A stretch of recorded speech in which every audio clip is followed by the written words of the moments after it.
At my restaurant's grand opening, my family didn't show. I closed up alone until my phone started buzzing. It was Mom. A food critic just gave you 5 stars. We need to talk. Opening night had a glow to it. The lights were soft and golden, casting a warm haze that made everything feel just right. The music? I'd been fine-tuning that playlist for 3 solid weeks, aiming for that sweet spot between classy dinner ambience and those little bursts of, hey, I know this one. My chef's jacket was ironed so sharp it could have doubled as a bread knife, and the air was thick with the holy trinity of restaurant perfume: butter, garlic, and roasted tomatoes. This place, my place, finally felt real. Everything I'd dreamed of, everything I'd clawed my way toward, had come together. Well, almost everything. The family table, the big one near the kitchen I'd set aside just for them, was still empty. I'd even gone all out and named it literally. The family table, written by hand on a tiny chalkboard, with a sprig of rosemary taped to the side for charm. I'd wrapped the napkins in twine like some DIY Pinterest maniac. But no one came. I kept staring at the front door, feeling like a loyal dog waiting for owners who forgot they ever had one. Any minute now, I told myself. Mom's probably running behind. Dad's pretending to care. My sister's probably filming her dog doing yoga. But deep down, I knew the truth. They weren't coming. At 7:15, an elderly couple wandered in thinking we sold used books. I seated them anyway. By 8 o'clock, 2 teenagers showed up, disappointed we didn't sell bubble tea, but they stayed because the lighting's perfect for selfies. I gave them free bread, because why not? Meanwhile, the family table sat untouched. 6 chairs, enough space for 3 generations of snide comments that never made it past the family group chat. I shouldn't have been surprised. My relationship with them was like a 1-star Yelp review, cold, bland, and totally missing the point. When I told my dad I wanted to be a chef, he barely looked up from his fantasy football app and said, "Cooking's not a job, it's a chore." My mom's version of encouragement was saying, "That's sweet, honey. Just make sure you have something practical to fall back on, like accounting." They didn't hate my dream. They just didn't care enough to get it. My brother, Jason, got a new car for scoring a B- in business law. My cousin Tessa started a breakup podcast and got a champagne brunch thrown in her honor.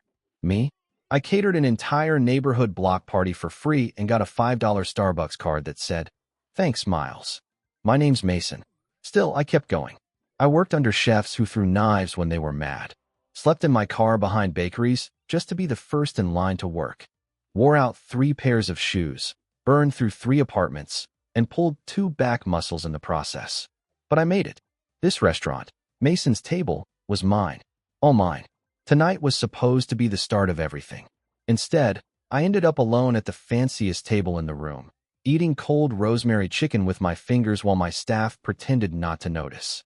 By 9:47, I started cleaning up, wiping down untouched tables, dumping half-eaten bread baskets from selfie takers, and blowing out candles I'd lit with shaking hands just hours earlier.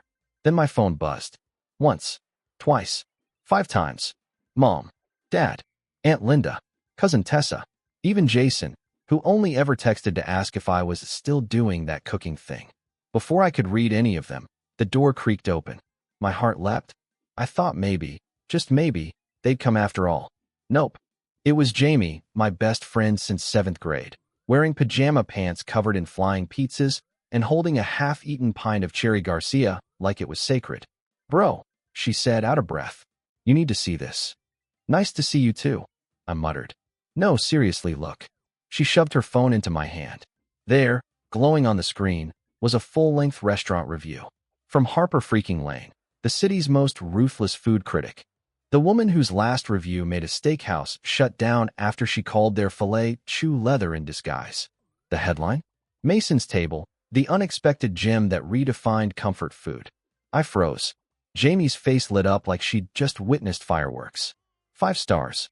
Every line was glowing.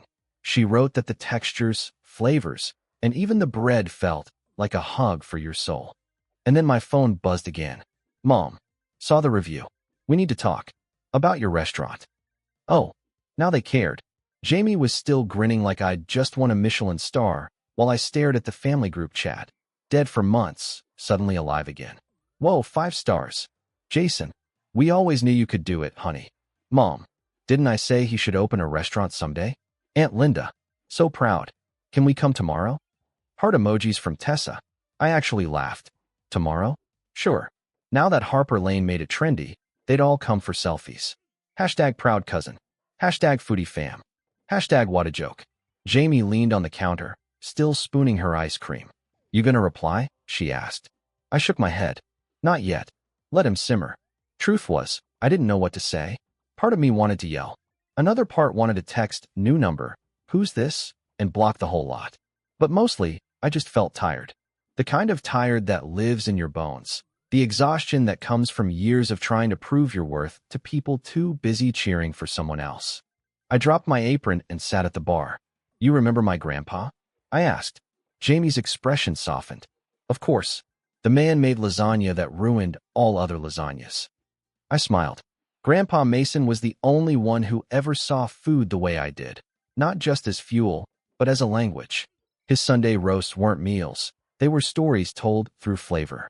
He'd slow-cook meals for hours, humming old jazz tunes while slicing onions, and always save the best cut of meat for whoever seemed the most down that day. He passed away when I was 16, leaving behind a box of handwritten recipes and a note that simply said, feed the people, even when they don't say thank you. Back then, I thought he was talking about strangers. Now, I'm pretty sure he meant family. Jamie sat across from me, swinging her legs under the bar like we were kids again. You don't have to let them back in, you know, she said. I know. You don't owe them anything just because you made it. I know. But if you do, don't you dare give them free bread. I cracked a smile. What if I charge them double? Triple, she said, and make them sit by the kitchen where it's hot and smells like onions. God, I loved her. My phone buzzed again. A call this time. Mom. I let it ring. A minute later came another text. We're thinking of stopping by tomorrow. Just us and a few others. So excited for you. 2 hearts. A few others, meaning the entire extended family who once voted against helping pay for my culinary school because it wasn't a real degree. I stared at the lock screen for a long time. 5 stars. A glowing review. And now suddenly, I mattered. I picked up a rag and started wiping down the counter again. Not because it was dirty, but because I needed something to do with my hands. I don't even know what I'm supposed to feel right now, I said quietly. Jamie nodded. That's okay. Maybe don't feel anything yet. Just rest. You earn that much. Rest. Sure. That night, I went back to my tiny apartment above the restaurant, heated up leftover mushroom risotto, and ate it straight out of a plastic container. No clinking glasses. No hugs. No, we're proud of you. Just me and the faint smell of garlic still clinging to my clothes. And somewhere between bites, I smiled. Because for once, the validation didn't come from anyone who shared my last name. It came from someone who didn't know me a thing. Harper Lane didn't know my story.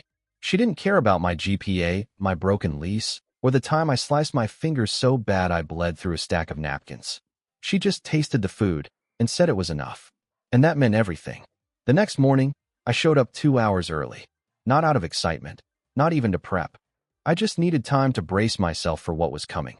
The grand return of the family circus, starring everyone who'd ignored me last night, now magically reborn as my biggest fans. I set water glasses on each table like a man trying to control his temper 1 cup at a time. By noon, they arrived. Mom and Dad first, dressed like they were headed to a country club brunch, not a bistro built on burned fingers and unpaid overtime. Oh wow, Mom said, clutching her knockoff purse. This is adorable. Adorable.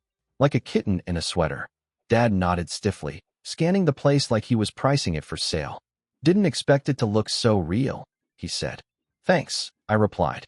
We were going to add a ball pit, but figured it might clash with the decor. He didn't laugh. The rest trickled in.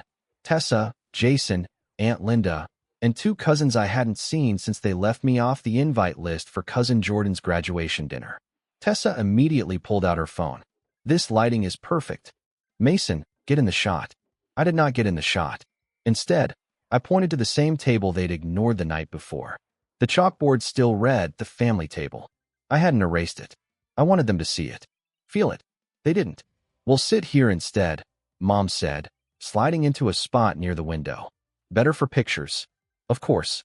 The menu was simple, recipes I'd grown up with but had to master on my own. Butternut squash ravioli, garlic herb chicken, chocolate lava cake. They ate like they were tasting gold. This is what you've been doing all this time, Tessa said between bites. You've really been holding out on us. As if we didn't always say you were talented, Aunt Linda added, stabbing a meatball like she invented compliments. Jason pulled out his phone and started recording me plating dessert. Dude, this could go viral. Chef vibes.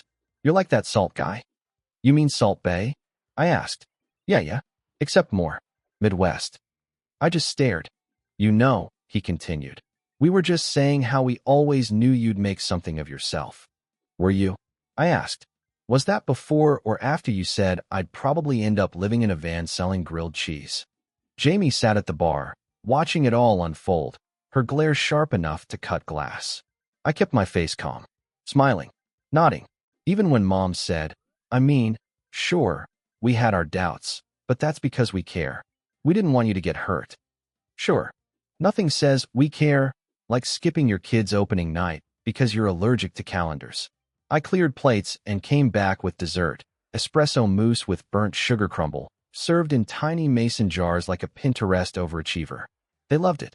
Mason, Mom gushed, this should be your signature dish. I could eat 20 of these. Thanks, I said. Too bad you missed the opening night batch. It had real gold leaf. Gasps. Wait, really? Tessa asked. No, I said flatly. But you missed it either way. Silence followed. Brief. Perfect. Then Jason chuckled, thinking I was joking. We all knew I wasn't. As they scraped mousse from the jars and smiled like nothing had happened, I stood at the edge of the table, arms crossed. You all enjoying everything? I asked. They nodded eagerly. Good, I said. Let me know when you're ready for the check. They blinked, unsure whether I was serious. Aunt Linda let out a polite laugh. Oh, Mason, you're funny. I know, I said, though I wasn't joking. The table went silent. They all looked at me like I'd just announced dessert came with a side of live scorpions. You're kidding, right? Jason asked, half laughing, half waiting for me to break character. I didn't.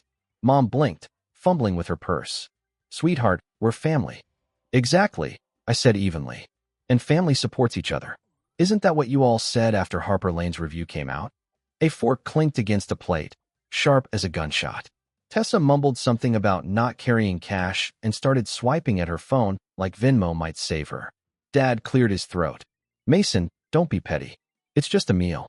No, Dad, I said, folding the check and placing it neatly in front of him. It's not just a meal. It's 3 years of saving. 2 jobs. 1 eviction. 6 scars. 1,000 unanswered messages. And a family that only shows up once someone else claps first. The silence that followed was heavy enough to crush the air out of the room. Jamie leaned forward at the bar, arms crossed, her expression a mix of pride and fury. I wasn't angry anymore. That emotion had long burned away, like butter left too long in a hot pan. All that was left was the quiet ache that follows after you've run out of things to prove. Dad pushed the check back toward me. This is ridiculous. You think your grandfather would have charged family? I met his eyes. My grandfather, I said slowly, never missed a single meal I invited him to. Mom flinched, and when I told him I wanted to be a chef, he didn't tell me to find a backup plan. He asked what I wanted to cook first. The room went still. No one dared open their mouth, and for my family, that was a miracle. I get it, I said quietly. You didn't think I'd make it. That's fine, but don't rewrite the story now that someone else said I was good. Aunt Linda reached for words that sounded like comfort, but came out hollow. Mason, we love you. I tilted my head. Sure, the way people love fireworks. Loud, beautiful, and only worth watching once a year. Even Jamie blinked at that. Mom reached out like she wanted to touch my hand. We just want to be part of your life now. Now, I repeated. After the birthdays you missed. After graduating with no one in the audience. After I sat here on opening night staring at the door, waiting for someone to walk in. I took a breath. Then show me. Pay the bill. Leave a tip. Don't just take a picture and post about how proud you are. Show me. And with that, I walked away. I didn't check to see if they paid. Didn't care to. I just stepped into the kitchen, unfastened my apron, and stood inside the walk-in cooler, surrounded by the scent of citrus, garlic, and something that might have been peace. A minute later, Jamie joined me. They left cash, she said. Tessa took a selfie on the way out. Caption said support local. Hashtag family first. So yeah? I groaned. That hashtag should be a crime. Jamie smirked. So how you holding up? Like I want to disinfect every surface they touched. Want to toss the cash in the fryer? Tempting. We stood there for a moment, listening to the hum of the dishwasher, the quiet clatter of a space finally at rest. I want to do something, I said suddenly. Something big. Like what? She asked. I don't know. Something that reminds me I built this without them. Jamie's grin turned slow and knowing. A little victory lap? A refined one, I said. Like caviar-level petty. She laughed. Now we're talking. That night, after locking up, I stepped into the cool air and checked my phone. A notification flashed from an email list I'd forgotten I was on, an announcement for Harper Lane's annual feature on rising chefs. Nominate now. I stared at it, and for the first time in forever, I smiled without bitterness. The next morning, I opened the restaurant 2 hours late, not from oversleeping, but because I was designing something more important than breakfast. An invitation. Black cardstock, cream lettering, handwritten names. Clean, elegant, unmistakable. Jamie sat across from me, peeling shallots and sipping coffee. So this is the plan? She asked. This is the plan, I said. A one-night private dinner. Invite only. No plus ones unless they've cried in a walk-in or bled during prep. She grinned. A love letter to the ones who actually showed up. Exactly, I said. The people who believed before the 5 stars. This wasn't revenge, it was recognition. A small flag planted in the soil of everything I'd built. Proof that I survived. The guest list came together fast. Eli, my first sous chef who covered for me during a panic attack. Carmen from culinary school, who gave me her knives when I couldn't afford my own. Mrs. Delgado, the baker down the street who brought pastries when I looked exhausted. And, of course, Jamie, who got her own page. No family. No cousins. No apologies. The dinner was set for Sunday evening. Closed to the public. One menu. No phones. No photos. Just food and the people who mattered. By Friday, word had spread. Private event at Mason's? Invite only? Is Harper Lane attending? Spoiler, yes. She'd RSVP'd with a handwritten note and a doodle of my moose that read, "Still dreaming about this." My phone started buzzing again, but this time, not with applause. With curiosity. Mom's text came first. Heard a rumor about something fancy on Sunday, followed by a smiley face. Then Shelby chimed in. So like, if I wear a dress, does that count as an RSVP? And finally, Dad, got your invite in the mail. Just kidding. Guess ours got lost? Jamie nearly spit out her espresso when she saw them. They really think they're invited? They really do, I said. The audacity's gluten-free, dairy-free, and apparently bottomless. I didn't reply. Instead, I kept printing name cards. One for Jamie, one for Mrs. Delgado, one for Eli, one for Harper. I set them up in the front window that night like a gallery display. Just a glimpse of who actually mattered. The next morning, Aunt Linda drove by and texted, "Didn't see my name in the window. Is there another table?" I replied with one word, "Nope." By Sunday, the restaurant felt transformed. The lights were softer, glowing like honey. The chalkboard menus were gone, replaced with short handwritten poems about food. Candles flickered across every table, and a jazz trio tuned up quietly in the corner. Every seat was taken by the people who had stood by me when things weren't 5 stars. The ones who stayed when the air conditioner broke, when the risotto turned to glue, when my bank account was whispering threats. The ones who saw me before Harper Lane ever did. As the night began, I carried out a tray of crostini topped with whipped ricotta and fig jam. For a moment, I just stood there, taking it all in. No hashtags. No forced smiles. No need for proof. When I set the first plate down in front of Jamie, she looked up and said softly, "You did it." I smiled and slipped into the back, where one small table waited. Empty, unmarked, holding only a candle and a note. 6:42 p.m. The dining room glowed. Laughter hummed through the air, silverware clinked like quiet applause, and the jazz trio played something smooth and slow. I was glazing duck in the kitchen, lost in the rhythm of the night, when I heard it. 3 knocks. Firm, confident. The kind that says, "You were expecting us." I peeked through the curtain. Of course. There they were, my family, lined up at the door like it was opening night all over again. Dad wore his too-stiff blazer. Mom had her pearls on, and Shelby already had her phone out, testing the lighting. Jamie reached the door before I did. She crossed her arms and opened it halfway. "Evening," she said coolly. Mom smiled like she was stepping onto a stage. "We just thought we'd drop in, show our support." Jamie tilted her head. "You weren't invited." "Oh, we know," Mom said quickly. "But it's family, so we figured." "Figured what?" Jamie cut in. "That rules don't apply to you?" Shelby stepped forward. "We thought maybe our table was set aside. Mason said there was one open." Jamie didn't move. "There is. Just not for you." I walked over, towel over my shoulder. "Hey," I said. Mom's face softened. "Sweetheart, we're so proud of you. We saw the review. Everyone's talking about this dinner. We just wanted to be part of it. Now you are," I said quietly. Shelby lifted the wine bottle she was holding. "We even brought something." Jamie glanced at it. "From a gas station?" "It's a limited batch," Shelby protested. I had to fight not to laugh. Dad stepped in, his tone harder now. "You've made your point, son. But we're your family. We show up. That's what matters." I looked at him evenly. "Do you even know what tonight is?" He didn't answer. "It's not just dinner," I said. "It's a thank you to the people who believed in me when no one else did." "We do believe in you," Mom said, her voice trembling. "We always have."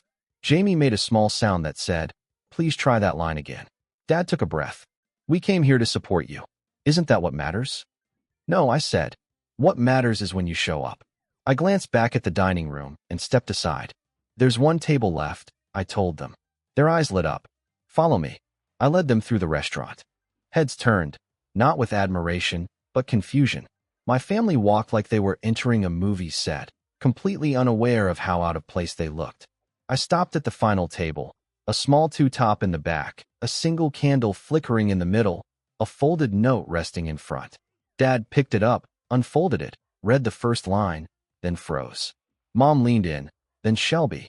Their faces changed, first confusion, then realization, then something close to shame. The note read, "Reserved for the one who always showed up, who didn't need applause to believe I mattered. Thank you, Grandpa Mason." And beneath that, in smaller handwriting, "Not for family by blood, for family by choice." No one spoke. Jamie leaned against the bar, watching. I stepped closer, voice steady. "He used to sit in the kitchen with me while I made grilled cheese," I said. "He'd eat the burned ones and say, 'Try again, chef.'" Shelby looked up, her voice small. "You could have said no." "I did," I replied. "This table is me saying no." Mom's hand hovered over the chair like she wanted to sit, but knew she shouldn't. Her eyes glistened. "We messed up." "Yes," I said. "And that seat's not how you fix it." Dad's mouth opened, then shut. They just stood there, silent, awkward, out of place in a room full of people who had already replaced them. Then Jamie raised her glass and said clearly, "To Grandpa Mason." Every guest lifted theirs. The toast rippled through the restaurant like a soft wave. I turned and walked away. They didn't protest. No scene, no guilt trips, no whispered digs on their way out. Just a slow, quiet shuffle to the door, like they'd finally realized the show had ended and their names weren't on the cast list anymore. Shelby paused near the exit, looking back once, like maybe I'd changed my mind. I hadn't. I didn't change my mind. Dad gave me that stiff nod people give a stranger who holds the elevator for them. Mom lingered a second longer, her fingers brushing the back of the empty chair, then the door shut. That was it. No applause, no dramatic soundtrack, just the candles still guttering on their would-be table and a folded note they couldn't unread. I let out a breath. Jamie came up beside me, her face hard to read. "You okay?" she asked. "Yeah," I said. "Actually, yeah." She bumped my arm like she used to in high school. "Want me to drag that chair out back and set it on fire?" I smirked. Tempting, but no. Let it sit. I looked around. Most guests hadn't even flinched at the interruption. Maybe they noticed and chose not to react. At Harper's table, someone raised a glass. She leaned back like she was quietly proud. I cleared my throat, walked out to the center, and tapped a fork against a wine glass. "Sorry to interrupt," I said, "but I want to say a few things." The room hushed. "First, thank you for being here, for being the people who showed up when the food wasn't pretty and the reviews hadn't come in. For being here when I was swearing at a busted walk-in fridge, begging landlords not to raise rent, and crying over sauces that refused to thicken." A few chuckles, some knowing nods. You brought groceries when my account hit zero. You tasted the awful, experimental dishes and told me to keep going. That's what a restaurant is built on. Not Instagram photos or stars, but burned fingers, too much coffee, and folks who show up when there's nothing in it for them. Harper lifted her glass. To the ones who stay when it's quiet, Jamie added, and the chef who kept cooking through the silence. To chosen family, I said, raising my own glass. Everyone chimed in. The clinking sounded like music. The next morning the place felt different. No guests, no music, just pale light and the faint scent of lemon oil on the floor. I unlocked the front door barefoot, half wondering if the night had been a dream, and saw a cream-colored envelope slid just under the door, the edge curled like it had been sitting there a while. No name, just one word on the front, Chef. My stomach flipped. I opened it slowly. Inside, handwritten in a plain hand, it said, Mason, I couldn't stay. I know what that seat meant. I read every word. And for once I won't excuse it. You were right. I didn't show up when it mattered. I want to now. Not for appearances, not for photos. Just for the next time you make that moose. Love, Mom. I sat with it a long time and didn't cry or laugh. I folded the letter neatly and set it on the bar. Part of me wanted to run to Jamie and say, see? She's trying. But the newer part of me just let it be. The restaurant was still, no one to perform for, no expectations, just a small empty table in the back, and me finally feeling full. I opened late that day, no rush to beat breakfast, brewed strong black coffee, stood barefoot behind the counter, and watched sunlight crawl across the floor like it owned the place. I went to the back corner to the table that still held the folded note and the candle that hadn't been burned down. The wax had dripped a little on the wood, and I didn't clean it. Some things aren't meant to be polished away. Jamie showed up around noon in sunglasses, carrying 2 pastries and a hangover the size of a souffle. You good? She asked, dropping the bag. Yeah, I said. She squinted. Like really good? Or emotionally imploding, but pretending zen? I smiled. Just good. She tossed me a croissant. Good, because the local paper ran Harper's review. I raised an eyebrow. She grinned. She called your ducks spiritual. I laughed. She also said, if this chef's name isn't on a James Beard list within 2 years, I'll eat my column. Jamie laughed, chewing. Better keep the mousse ready. We stood there in the quiet, flaky pastry in hand. No drama, just soft light and the slow, steady feeling that something was finally settling into place.